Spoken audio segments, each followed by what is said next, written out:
সকাল বন্ধুরা, আমি হচ্ছি ঝুমা আর তোমরা দেখছো ক্রিয়েশন অফ ঝুমা। তো নিশ্চয়ই তোমরা সবাই খুব ভালো আছো, আর আমি কতটা কি ভালো আছি সেটা বলতে পারছি না, তবে যখন তোমাদের সাথে কথা বলছি নিশ্চয়ই ভালো আছি। তো চলো আজকে তোমাদের সাথে একটা ঝুমার আর একটা গল্প শেয়ার করি। একটা নীরব যোদ্ধার গল্প। শান্ত গ্রামের ধুলোমাটির পথ বেয়ে প্রতিদিন সূর্য ওঠে আবার ডুবেও যায়। সেই গ্রামের এক প্রান্তে ছিল ঝুমাদের ছোট্ট একটা মাটির ঘর। চালা দিয়ে টপ টপ করে জল পড়ত, আর উঠোনে ছিল একটা পেয়ারা গাছের ছায়া। এই ছিল ঝুমার ছোটবেলা। ঝুমার বাবা ছিলেন একজন পূজারী। প্রতিদিন ভোরে কাঁধে গামছা নিয়ে স্নান করতে যেতেন, তারপর মন্দিরে পূজা দিয়ে সন্ধ্যায় ফিরে আসতেন। ধর্ম ছিল তার ধ্যান, আর সংসারের আয় ছিল তার নামমাত্র। কষ্টের মাঝেও ঝুমা স্বপ্ন দেখত পড়াশোনার, কিন্তু জীবন তো আর স্বপ্নের ধার ধারে না। কিছুটা পড়াশোনা করতে না করতে গ্রামের মানুষেরা বলে উঠল এবার মেয়ের বিয়ে দিতে হবে। তাই বাবাও শুরু হয়ে গেল মেয়ের জন্য পাত্র খুঁজতে। একদিন সন্ধেবেলায় বাবা ঝুমার জন্য এক পাত্র মনস্থির করেছে। যেহেতু বাবার মুখে উপর কোনোদিন কিছু কথা বলেনি, সেই জন্য ঝুমা কিন্তু সম্মতি দিয়েছে তার বিয়ের জন্য। যাই হোক, বিয়ে হলো পাশের গ্রামের একটা ছেলের সাথে। স্বামী, শ্বশুর, শাশুড়ি আর ছোট্ট সংসার। শুরুতে কষ্ট ছিল, অচেনা মানুষ, অচেনা বাড়ি, কিন্তু সময়ের সঙ্গে নিজেকে মানিয়ে নিতে শিখে গেল ঝুমা। 1 বছর যেতে না যেতেই কোলে এলো এক ফুটফুটেও ছেলে। তার ছোট মুখটা দেখলেই ঝুমার চোখ ভরে যেত ভালোবাসায়। তবে সুখ বেশি দিন থাকে না। ঠিক তখনই এলো খবর তার বাবা, যার হাত ধরে সে জীবনের প্রথম অক্ষর চিনেছিল, যিনি প্রতিদিন সন্ধ্যায় ধূপধুনো দিয়ে ঠাকুর ঘরে প্রার্থনা করতেন, তিনি আর নেই।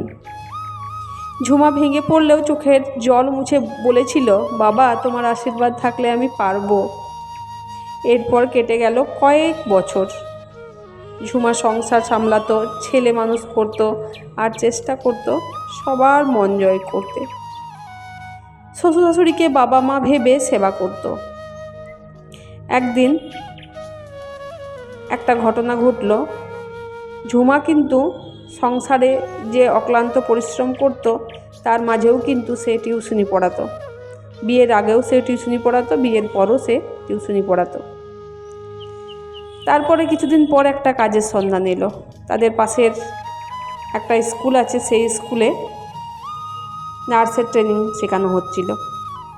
ঝুমার অক্লান্ত জেদ যে সে নার্সের ট্রেনিংটা করবে।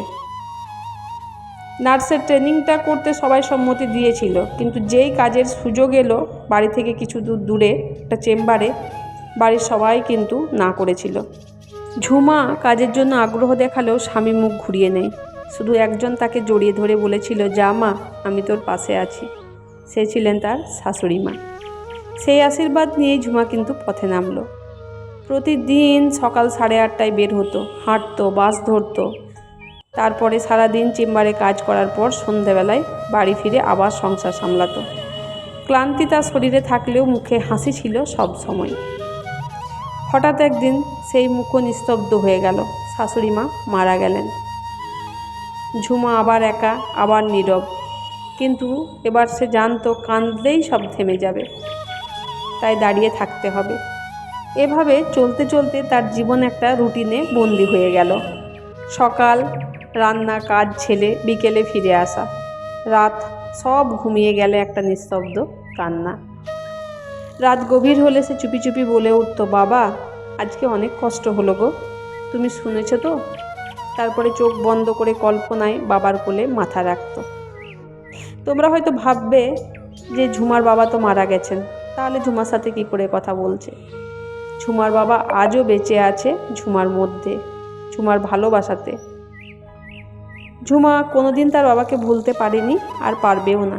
তাই প্রতিদিন রাতে তার বাবা তার কাছে আসে তার মেয়ের সাথে গল্প করার জন্য। তো এই ছিল ঝুমার জীবনের আরও একটা অধ্যায়, যেটা তোমাদের সাথে শেয়ার করলো। কেমন হয়েছে অতি অবশ্যই জানাবে। তো দেখা হচ্ছে আবার কোনো নতুন একটা ভিডিওর সাথে। ততক্ষণ যেন তোমরা সবাই ভালো থেকো।